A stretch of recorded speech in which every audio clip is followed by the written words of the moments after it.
السلام علیکم ورحمۃ اللہ۔ مصر کی تاریخی جروکوں میں جھانکیے۔ مصریوں نے ٹائر ایجاد کیا جس کے گھومنے پر اب دنیا کی تمام ترقی سفر کر رہی ہے۔ انہوں نے بادل لانے اور برسانے والی ٹیکنالوجی کو قبل مسیح میں ہی دریافت کر لیا تھا۔ انہوں نے دریائے نیل کے پانیوں سے بکثرت اناج اگایا اور ساری رعایا خوشحال ہو گئی۔ دریاؤں کی موجوں کا رخ موڑا، سارا مصر لہلہا اٹھا۔ اسکندریہ میں دنیا کی سب سے بڑی پرانی دانشگاہ بنائی، جہاں فلسفی، دانشور، سائنسدان تعلیم حاصل کرنے دور دراز ملکوں سے آتے تھے۔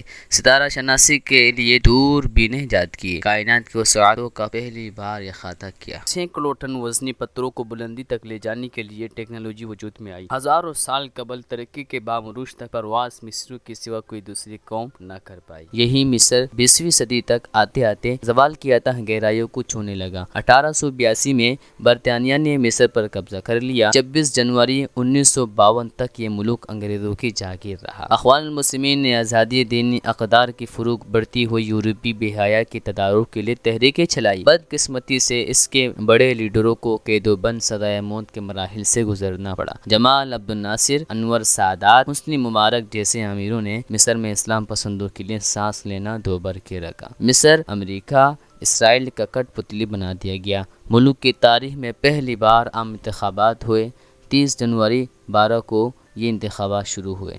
ان میں ڈاکٹر محمد مرسی نے 1,32,30,131 ووٹ حاصل کیے۔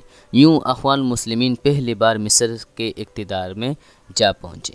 ڈاکٹر محمد مرسی اسلامی اصلاحات شروع کیے، فلسطین پر اسرائیلی مظالم کے لیے آواز اٹھائی، حماس کی پشت پناہی کی، غزہ کا بارڈر کھولا، بھوکے فلسطینیوں کے لیے اناج مہیا کیا، بیماروں کا مصری ہسپتالوں میں مفت علاج کروایا، اسلامی ملکوں کے دورے کیے، اسلامی ممالک کے ایک بڑے اتحاد کے لیے نہایت درمندی سے کام شروع کر دیا۔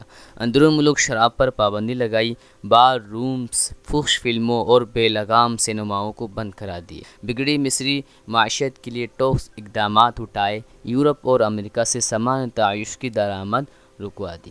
ملٹی نیشنل کمپنیوں اور این جی اوز کے مصر میں اختیارات ختم کرائے۔ یورپ کی ننگی معاشرت کے لیے مصر پر دروازے بند کرنا شروع کر دیے۔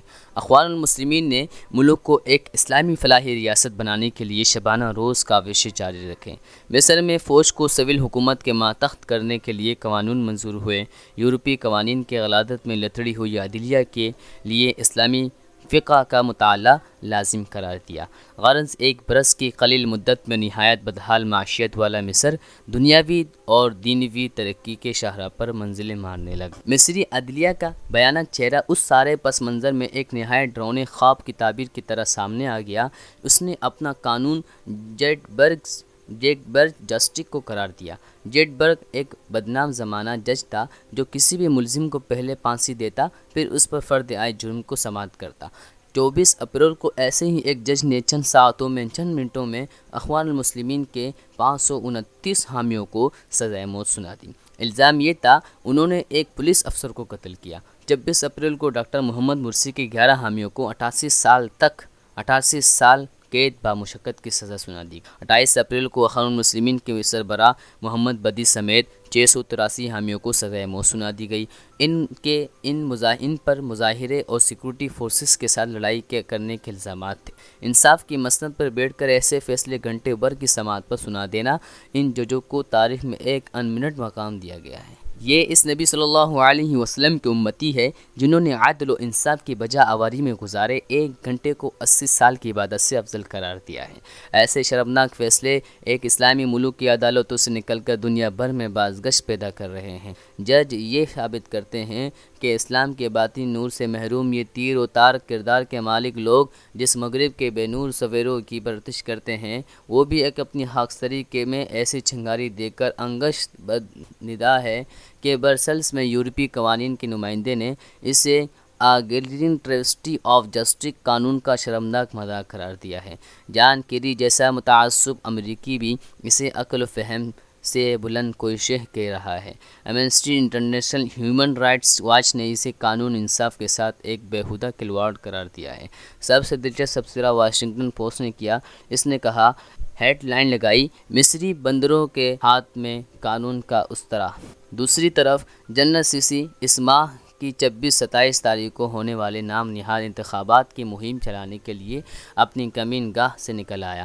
اس نے اقتدار ملنے کے بعد اخوان المسلمین کا مکمل صفایا کرنے کے عزم کا اظہار کیا۔ امریکہ، اسرائیل نے اس کی حمایت کرنے اور جتوانے کی سازشیں شروع کر دیں۔ مصر میں اخوان المسلمین، فلسطین میں حماس، الجزائر میں اسلامک فرنٹ کی کہانیاں ایک جیسی ہیں۔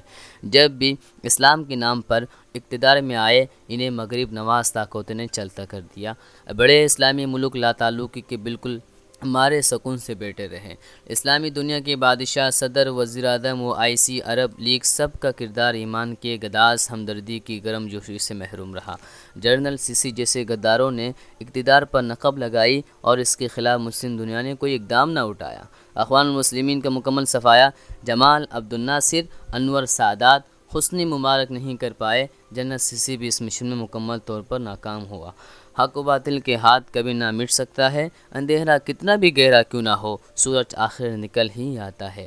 ظلم کتنا بھی حد سے بڑھ جائے، وہ مظلوموں کی آہوں کو ہرش ہلا دینے سے روک نہیں سکتا۔ جنرل سیسی، اس کے سدائے ہوئے جج، اس کی خفیہ ایجنسیاں، امریکہ، اسرائیل اخوان المسلمین کو جتنا دبائیں گے، ان کو جتنا دبائیں گے اتنا ہی ابھرے گی۔